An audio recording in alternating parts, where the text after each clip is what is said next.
All right, it's time to get back at it. This is now part number 6, where we're going to start talking about the maintenance kit. We're going to get into some of the details of it. What are the parts of the maintenance kit?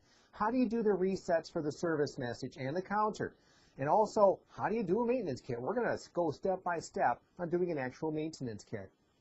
We're also in this module going to talk about some of the different parts interchangeability between the model, between a T520 and like a T622. What parts will interchange between those two? Which ones can you use on each other's machines? And also, the other things I want to talk about are, interchangeability of optional accessories and the optional accessories themselves. If you've not worked with the Lexmarks before, this is something that's really important to understand. And you'll understand why when we get to that section. So in the meantime, let's get started here with the maintenance kits and start discussing, what is the maintenance kit? How many different maintenance kits are there? Well, for the maintenance kits for the T52X and T62X, there are 3 different types of maintenance kits. So I got, my T520, T522, T620, T622, but I only have 3 different kits. So my 3 different kits here, between them, what are they? T520, T522 is one kit. That's a 99A2420, and it's rated for 100,000 pages. And at the end of 100,000 pages, the service message pops up and says, hey, it's time to do a maintenance kit. And we go do a maintenance kit, reset the counter, and so on, and away we go. T522 and T520 are separate kits, and they're 300,000 pages each for those maintenance kits. Well, with that, what's in the maintenance kit? Well, each maintenance kit comes with one fuser. You can probably say it along with me because we've already covered some of this. A charge roll, transfer roll, and I also want to point out the pick rolls. Now, as we talked a little bit earlier, the pick rolls only come with the Optra S version of machines. Well, the pick rolls in some of the newer versions of machines are also being included in the OEM kits. Now, you may be saying, well, wait a minute, before you said just the Optra S, well, it seems to vary a little bit. And to clarify things more so, we've seen Lexmark put the pick rolls in some of the maintenance kits, and then in time they don't, and then sometimes they do. And I don't want to make it sound quite the wrong way here, but sometimes they're there and sometimes they're not. And a lot of the maintenance kits, at the time of the recording that we're doing this, Lexmark has been putting pick rolls in virtually all of their maintenance kits. Whether that will be true down the road for newer models or for the present models, we're not quite sure. But they do exist in all the different maintenance kits that we've seen, even though that wasn't necessarily the case, originally. Now, with that too, a lot of the aftermarket maintenance kits also contain the pick rolls, regardless, because they said, okay, the customers expect them, so we're going to put them in the maintenance kit.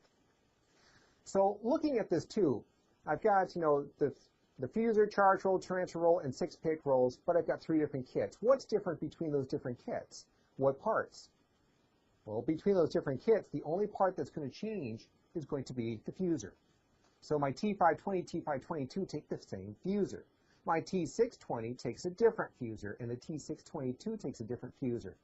So essentially, as I change just the fuser in those kits, all the rest of those parts in that kit are the same.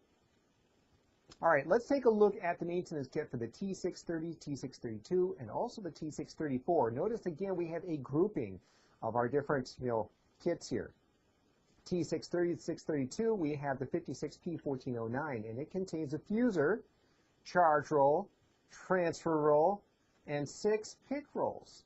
And you can see the part numbers that are listed for each. Now, when I get to the T634 maintenance kit here, the 56P1855, which part's going to be different in this kit? If you're saying it's the fuser, you're quite correct. Notice the fuser part number here is a different part number, different color to highlight that, than our T630, 632 version. All the rest of the parts, your charge roll, transfer roll, and your pick rolls are all the exact same part number, just like before. So there again, all those parts are the same. Fuser is the only difference between them. So our different sets of maintenance kits for the different machines that we're covering here. And the Optra S and Optra T, same type of situation for the most part. You've got your different versions of Optra S, Optra T. We'll discuss that in the final module, when we're covering all of that. So how do you do a maintenance kit?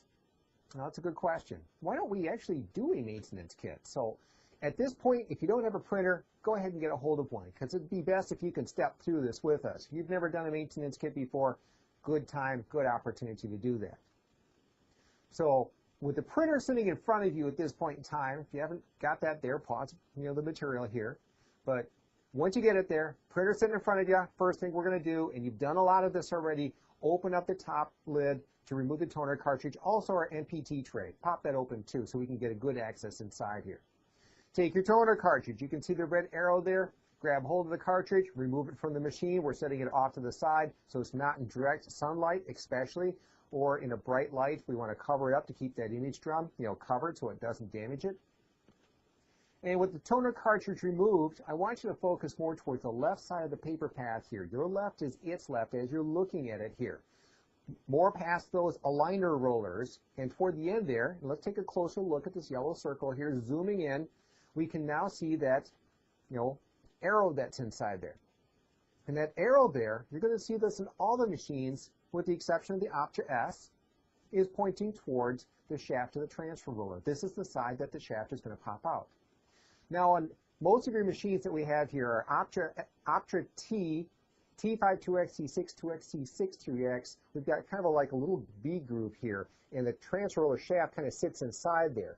And what we're going to have to do is we're going to get our screwdriver underneath the shaft and basically just pop it up and be able to remove it. And as you can see here, we're getting the screwdriver installed underneath the shaft and just pry it up and pop it out of position there, and away we go. Optra S is a little bit different here. You have to treat this one differently. On your Optra S series, that V channel does not sit pointing up. It actually points towards the rear of the machine. So when you take that shaft, you don't want to pry it up because you'll be breaking off the plastic across the top that helps to hold the transfer roller in place. Instead, on an Optra S machine, pry it toward the rear of the machine, and then you can lift it up and remove it. So regardless of which version that you have, you should be able to pop loose that transfer roller from the one side. Now, I should note, in the scenario that we have here, you're probably going to reuse that transfer roller. So if you're going to reuse it, I suggest, either A, using gloves so that you don't get the oil of your hands in the transfer roller, could cause damage to it. Probably more so people who are graphic artists, who are, using more of the gray shades are going to see this, as opposed to people who are printing standard text will see, problems from this.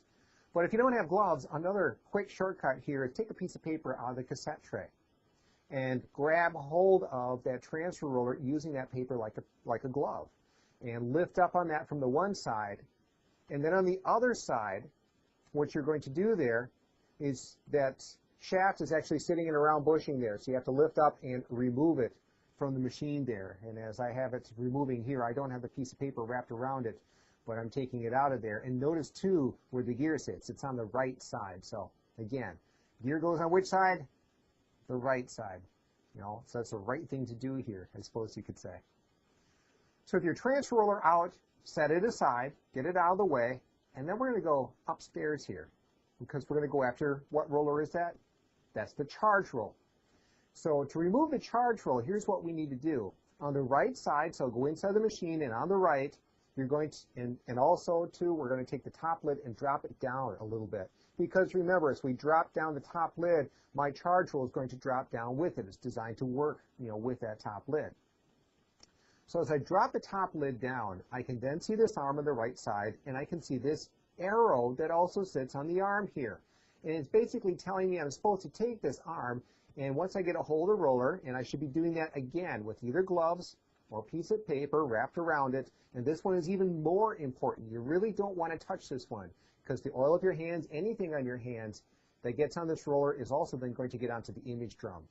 And you notice you don't want to touch the image drum. Whatever you touch here, it's going to work its way to the image drum. So taking either a piece of paper or gloves, get a hold of the charge roll here, and then you would take that arm and you're going to bend it out so that you can drop that charge roll down. As you can see, we have a piece of paper wrapped around the charge roll, and we bent out the arm and dropped it down. Now too, as we drop it down here, you can see we've got a brass bushing there that's in that arm. What do you think the brass bushing is for? Now, if you're saying that the brass bushing is there to help get the charge into the roller, you're quite correct. In fact, if you were to take a closer look at that arm, there's a wire that runs up that arm. And guess where it goes back to? It's going to go back to the high voltage power supply. So it's getting the charge from the high voltage power supply, sending it down the wire, down to the bushing, and to our charge roll. So if I were troubleshooting the charge roll or a charge roller type of symptom, say for instance, I'm printing out a page and I've got this gray background, which is pretty typical of a charge roller that's having a problem, not charging right. So I inspect the charge roll, it looks a little bit worn, looks like it needs to be replaced, so I replace the charge roll. But I noticed that when I print it again, it didn't completely clear up. It's still looking a little bit bad there. What's my next step? Where am I going now? I'm probably going back to this bushing to check for the contacts. Is that bushing in good shape there? Is that wire that runs up through that arm in good shape, or is it starting to lose connection? Trace it all the way back to the high voltage power supply to make sure we have good contacts. So just a note there as we're doing this in the maintenance kit. So once you drop the charge roll down, you can then take it and slide it out from the other side. Take your charge roll, set it on the tabletop off to the side. Keep it clean at this point in time. You don't want it rolling around on the dirt to the table. Next, let's go back to the front half of the machine. As you can see here, I've got the top lid and the MPT tray door closed. And now I'm going to remove my tray number 1. So I want you to do the same on your machine. Take tray number 1, remove it, and then you're going to be looking up through there. I'm going to take the machine and I'm actually going to tilt it on its back. And the reason I'm going to do that here is mostly because I want you to have a good view of what we're doing here. In real life, I would be just taking out the tray, getting inside there, taking that, my auto compensator arm, dropping it down, and then clipping off the rollers one by one, putting on the new ones, and away I would go, and for each of the different cassette trays that may be with that. This case, again, I just want you to have a good look at what we're doing here. So with the machine tilted on its back in this particular case, and yours probably isn't, I've got the 2 pick rolls that I need to remove from, the auto compensator arm. And to do that, as we recall, because we did this earlier, we're going to take the little tab that sits there at the end of the roll, and I'm going to press it towards the center of the shaft. Very gently. I don't want to snap that off. Snapping it off is a very bad thing, as we discussed earlier. Take off each of the pick rolls. And then if I was doing a maintenance kit, I would be putting the new pick rolls in place of those, putting them back on. Remembering what? There's something special about putting these pick rolls back on. What do I need to remember? Okay, if you're saying that there's an arrow inside that's the hub of that pick roll, you're quite correct, which indicates that these pick rolls are cat-licked. There's specific cut-off grooves that they're going to pick up better in one direction than another. And quick and easy reference for that is the arrows on the bottom, when I put them back on. So on the bottom there, I want the paper to move toward me at this point. Which way should those arrows be pointing? They should be pointing toward me at the bottom. So I can take a look at that and see the arrows and flip over the hub to put it in the right direction and clip it on so that the arrow is pointing toward the front of the machine when I put them back on there. All right, so our pick rolls removed at this point, moving to the back half of the machine. So we're now going to work on removing the fuser. To remove the fuser, step number 1 is we're going to remove the redrive cap. And we're going to take that cover, we're going to slide it to the side and remove it as you see here. Step number 2, we're doing what? Now you've already done a lot of this, so let me ask you, what do you do here? Step number 2 is I'm going to be taking out the screws. You may be saying that one, that's fine. So take out the 2 screws here. You may have said I'm going to remove that back door for paper jam access. That would be fine too. Either of those 2 steps are a good next step. So I'm going to take the door, I'm going to tilt it out at a 45-degree angle, I'm going to remove it from the one side, then from the other. If by chance I have an Optra S version, it's a little bit different. I have this strap along the right-hand side here that needs to be removed. Take your screwdriver, remove the screw, detach the strap, and then you can do the same thing. Tilt it up at a 45 and detach it from the one side and then from the other. So once you've got the doors removed, next step is we're going to remove the redrive assembly. On my Optra T-Series on up, I've got these 2 clips that you can see circled in yellow. We've done this before. Unclip those, remove the redrive assembly, set it off to the side. If you have an Optra S version, let's just cover it right now. It too has clips in there, but the clips are a little bit different here. Notice I've got them circled left and right. Instead of having tabs that are out at the sides there, the tabs are a little bit more so pointed, inside that redrive assembly. So what I need to do is I need to take a screwdriver and put it in each of these, because what I've got is kind of like a little hook inside there. And I've got to go inside there and take my screwdriver and press these hooks down so I can remove my redrive assembly. So do that for the left and for the right. You know, if one clicks back into position, again, you may have to redo it again. But once you get those two, you know, get the screwdriver in there and unhook those two, you can remove the redrive assembly for the Optra S version as well. Okay, redrive assembly's been removed, set off to the side. What's the next step here? Now, if you said the next step is removing the screws for the fuser, that's not correct. Next step here is what? Think about it. We're going to go top side. On the top side, what do we need to remove here? We need to remove, okay, the wiper across the top there. So if you go top side and we're looking down across the top where the paper delivers into the bin, and we have this cover down below here. The handle on it may look like this, may look like a different one if you've got an older version. Whichever version you have, remove the cover, and down below that, you're going to have the wiper. Remove the wiper. The wiper has to come out before you can pull out the fuser. If you don't remove the wiper, the fuser will not come out. Now, on some machines, you may be saying, well, my machine doesn't have a wiper. Okay, some don't have that. But if it's there, you need to make sure that it's removed because it will not come out without that. So once the wiper has been removed, now we're going back to what's the next step? Yeah, if you're saying the screws, yeah, I would agree with you at this point in time. Take out the two screws left and right of the fusing assembly.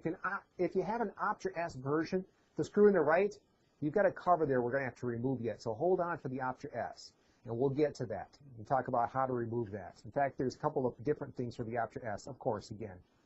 So remove the two screws left and right. I also want to also make note of the wires. Make sure that you route them out of the paper path. So take a good look at how they sit in there right now. So when we disconnect the cables, which is coming up next, we can get them back in the channels that they're supposed to be sitting in.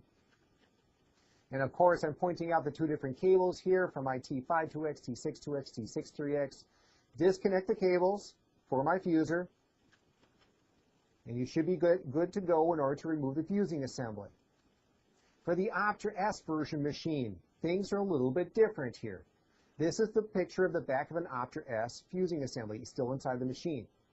And I've got three cable connections to disconnect. One of them sitting all the way over here on the left, and that's my fuser lamp connector. I've got one in the middle, and that's pretty much the same thing as before. You know, all the different signals from my sensors and, you know, for my solenoid and so on is being sent through this cable here. Notice it's not purple, you know, colorish type of cable here, purple and black. It's just straight black here. Disconnect that one, and I've got one more down below, and that's a ground screw for a ground wire. So that needs to be disconnected too. Once you've done these three, we still need to go over to the right-hand side of the machine, and there's this black cover. That is a plenum cover. A plenum basically is like ductwork. You might say ductwork in your house. It helps with airflow, moving it through the right areas, moving it, you know, air out of the machine or into the machine. And in this particular case, we have a plenum cover. In other words, a cover that's, you know, covering up this little piece of ductwork as we talked about. We need to remove the screw across the top there, as you can see the yellow arrow.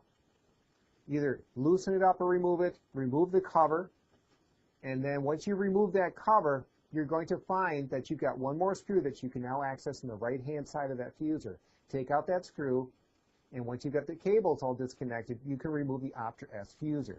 So there's the plenum cover. Make sure when you put everything back together again later, the plenum cover goes back on. We want to make sure that we're drawing the heat and dust out of the machine from the proper areas. I shouldn't necessarily say dust, but mostly heat is what we're pulling out of here.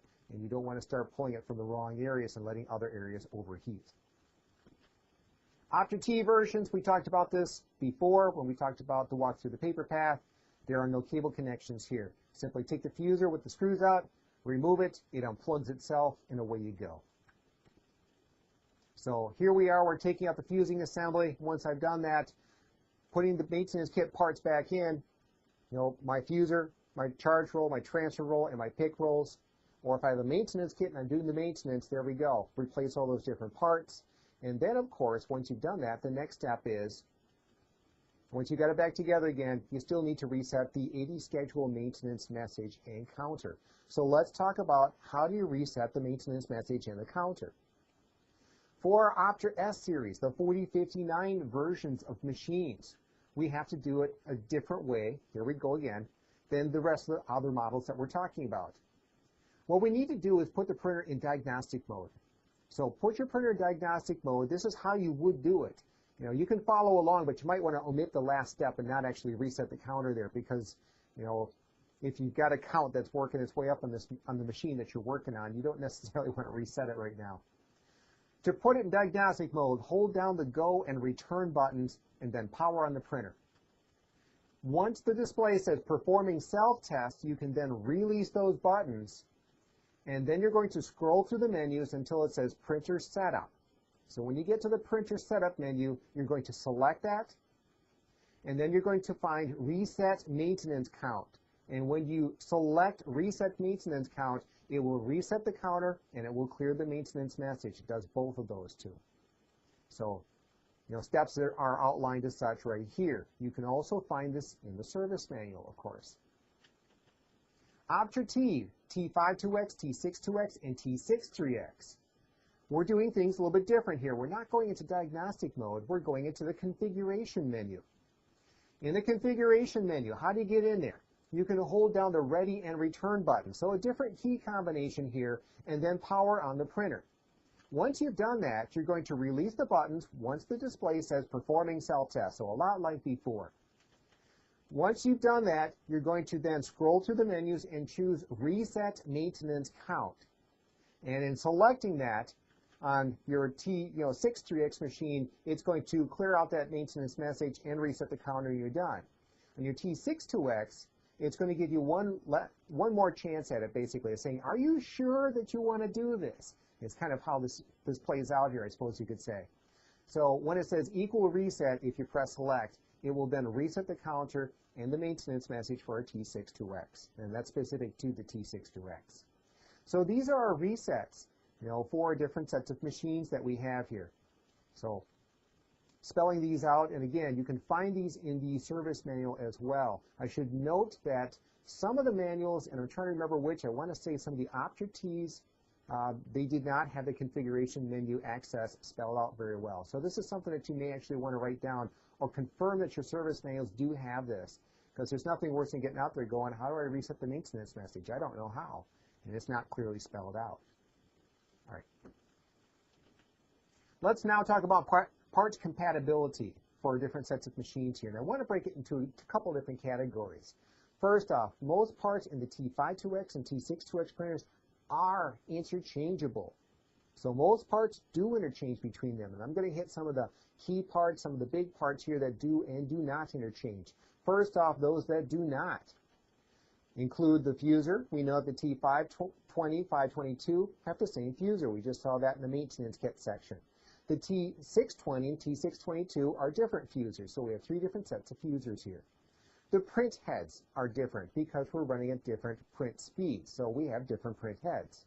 System board, that makes sense, the main logic board or RIP board, depending upon which version we have, the T52X having a RIP board.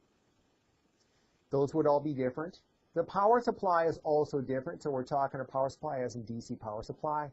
The interconnect board is also different, because that's the board with all the different slots where my system board plugs in, the engine controller plugs in if I have one for that machine, the network cards plug into that. Also the pick arm. And the pick arm assembly mostly due to I've got a 250 sheet version and a 500 sheet version. 250 sheet version, that arm needs to drop down so far for my 250 sheet version when, you know, the paper's nearly out. For 500, it's got to go down a lot further, so I need a longer arm to get down there. So different versions of the pick arms. Other things, parts that do interchange between all the T52X and T62X printers are the MPT pick roll assembly, our MPT pad assembly kit, so our separation pad, the transfer roll, we knew that one, the charge roll, we knew that one too. In fact, we know that the transfer roll and the charge roll, that's going to interchange between all the models essentially. The developer drive assembly interchanges between all the different models.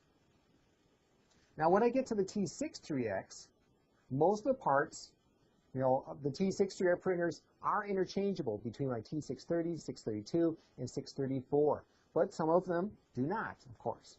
So the ones that don't, they're fusers. We do know that the T630, 32 fuser are the same one, same part number. The T634 is a separate part number, separate fuser. Low voltage power supply is different. The interconnect board is different. Tray 1, the 250 sheet and 500 sheet are different. So some differences there. Parts that are interchangeable between all of them for the T63X series of printers. The high voltage power supply is. The developer drive assembly is interchangeable. Sounds familiar. MPT pad separator arm assembly, so that whole pickup assembly there is interchangeable. The charge roll and the transfer roll, again, are interchangeable, and also the pick roll assembly. And that's for our MPT tray. Oh, pick roll assembly. Okay, for our pickup rolls. Now what I want to focus on are the different options. Options for my T52X, T62X, and T63X. And there's a couple key things out of options that you need to know. So if you're thinking, I don't need to know about options, yeah, you need to listen up here a little bit, because there's more things that we're covering here that are rather important. First thing that we have here, 250 sheet drawer and 250 sheet tray. And the part number is listed, and it's interchangeable between all these different models of machines. Well, you may be looking at that and going, 250 sheet drawer and 250 sheet tray. Isn't a tray and a drawer the same thing? Well, that's what a lot of people tend to think about this one.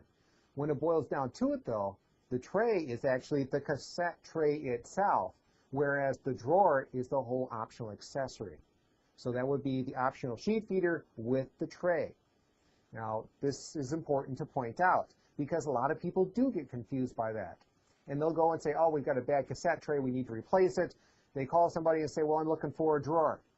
And guess what they get? The whole optional sheet feeder. So drawer is the whole feeder, tray is just the cassette tray itself. Very important point here, first off.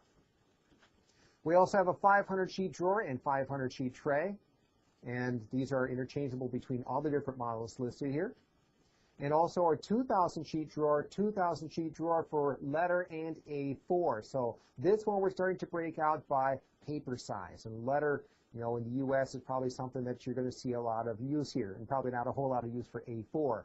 A4 is going to be used in other parts of the world where A4 is more the standards there. Also the envelope feeder, interchangeable between all the different models. No problem there.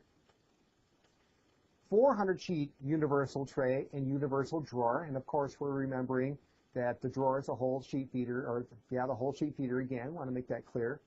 And then I have a 250 sheet duplexer and a 500 sheet duplexer. And I go, well, wait a minute, why do I have a 250 sheet duplexer, 500 sheet duplexer? Those of you who may be working in the copier world may be going, oh, well, it's going to store 250 sheets in there before it starts printing on the other side, or 500 sheets, and that's the difference between the two. Actually, that's not the difference between the two. Good shot, though. The difference here between them is, say, for instance, the T520. So you can see for my 250 sheet duplex unit, and I get into the T522, I have a 500 sheet duplex unit. If you were to look at a T520, the tray at the very base, tray number 1, my standard cassette tray, holds 250 sheets in it. On my T522, it holds 500 sheets. Well, where does the duplex unit sit? It sits underneath that cassette tray. And as you recall, when we talked about the paper path, that we've got a flipper in the back of that redrive assembly that allows paper to shoot straight out the back for duplex purposes. So my duplex unit, I've got my printer here with my duplex underneath it, wraps around the back. And so when paper delivers out the back, this unit needs to grab that sheet, flip it over, bring it down underneath, and then bring it back up into the machine again. Well, this is kind of breaking down into what size tray do I have here, as I mentioned. And if, say, for instance, I put a 250 sheet duplex unit on a 500 sheet printer for tray number 1. The problem I'm going to have here is my 500 sheet tray is going to be deeper, which means that my duplex unit that sits underneath the printer and wraps around the back, it's not going to line up with that chute where the paper comes out across the back. So in other words, what you got to know here is that if you look at tray number 1 and it's a 250 sheet tray, you need a 250 sheet duplex assembler. And if it's a 500 sheet tray on that base unit, that's tray number 1, you need a 500 sheet duplexer, because it's how it wraps around the back of the printer in order to grab that sheet and feed it through there.